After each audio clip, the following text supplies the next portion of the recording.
નમસ્કાર, સ્વાગત છે દરેક મિત્રોનું અમારી channel life science with professor માં.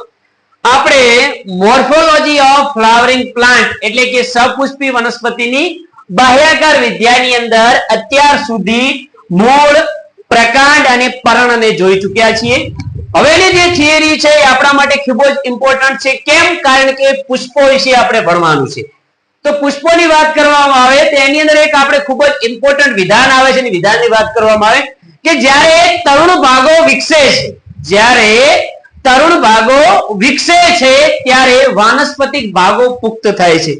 હવે આ વાત ઉપર વધારે નોટિસ કરીએ તો એક વસ્તુને સમજો કે તમે નાના હતા અને તરુણા અવસ્થામાં તમારા ભાગો વિકસે છે તો ઓટોમેટિક તમારા શરીરમાં જનનેન્દ્રિય ભાગોનો વિકાસ થાય છે.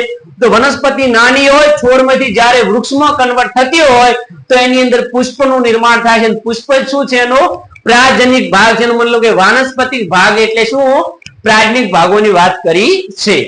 આપણે આજે જોઈએ પુષ્પોની અંદર તો કે પુષ્પોની ગોઠવણીને પુષ્પ વિન્યાસ અથવા એન્થોટેક્સી કહે છે.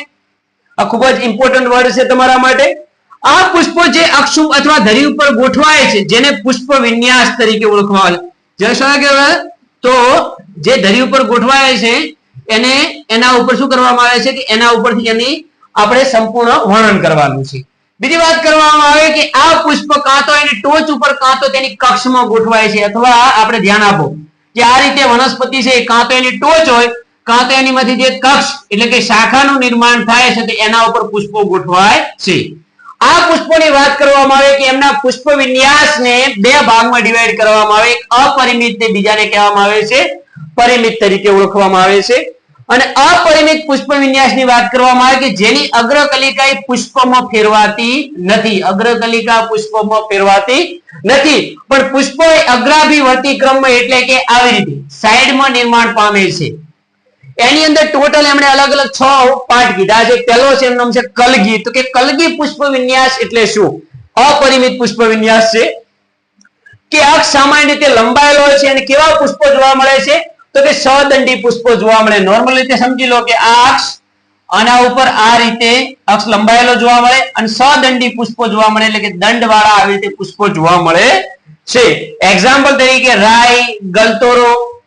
ત્યાર પછી સુકી કે જેનો અક્ષ લંબાયેલ હોય પણ તો અદંડી પુષ્પો જોવા મળે છે. તો કે અક્ષ લંબાયેલો છે પણ પુષ્પો કેવા છે? અદંડી એટલે કે ડાયરેક્ટ પુષ્પ જોવા મળે. એક્ઝામ્પલ તરીકે અંગેડી જેને સુકી પુષ્પ વિન્યાસ કહેવાય. ત્યાર પછી વાત કરવામાં આવે માસલ સુકીમાં કે અક્ષ દળદાર અને કેવો હોય છે? માસલ હોય છે અને તલ ભાગે એક લિંગી અદંડી પુષ્પો જોવા મળે છે.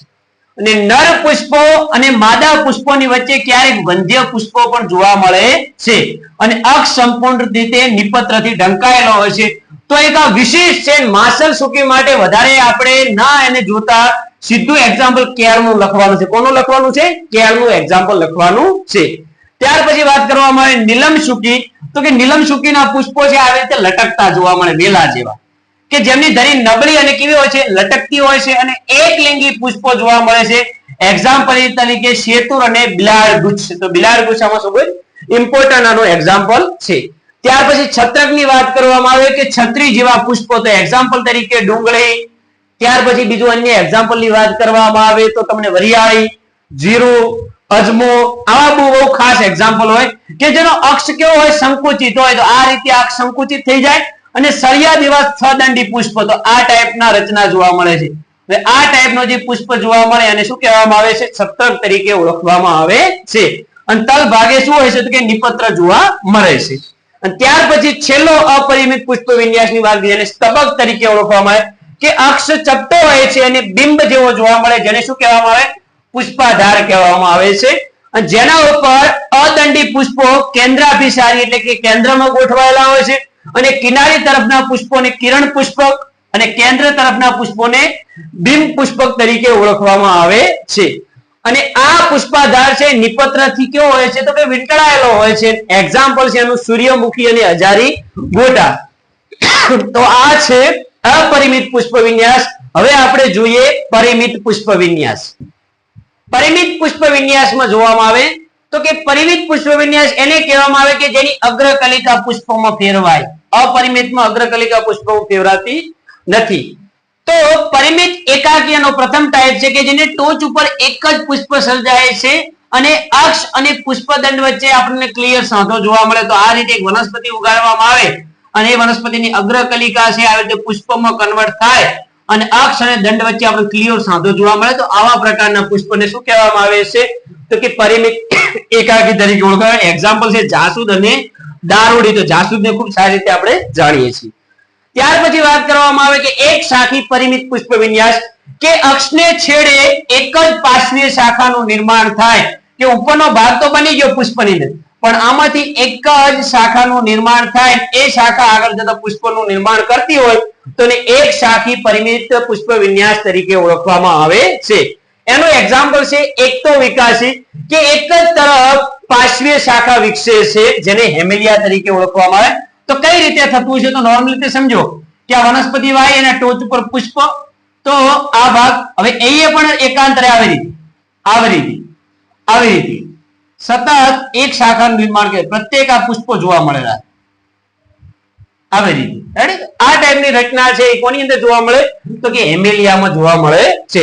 એ જ રીતે ઉભયતો વિકાસીની વાત કરવામાં આવે કે જેમાં ડાબી અને જમણી એમ બંને સાઈડ, દાખલા તરીકે આ પુષ્પ છે અને એક શાખા નિર્માણ પામે તો કે આ શાખા એ પુષ્પનું નિર્માણ કરે, ત્યાર પછી આ, ત્યાર પછી આ, ત્યાર પછી આ. તો ડાબી જમણી બંને સાઈડ પર એક જ હોય એને શું કહેવામાં આવે છે?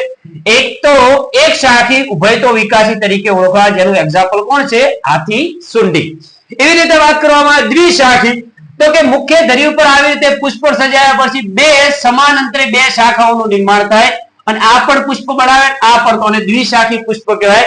એક્ઝામ્પલ છે જુઈ અને પારિજાતક. અને પારિજાતકનો ઉલ્લેખ તો કુમાર સંભવ નાટકમાં પણ થયેલો છે અને તે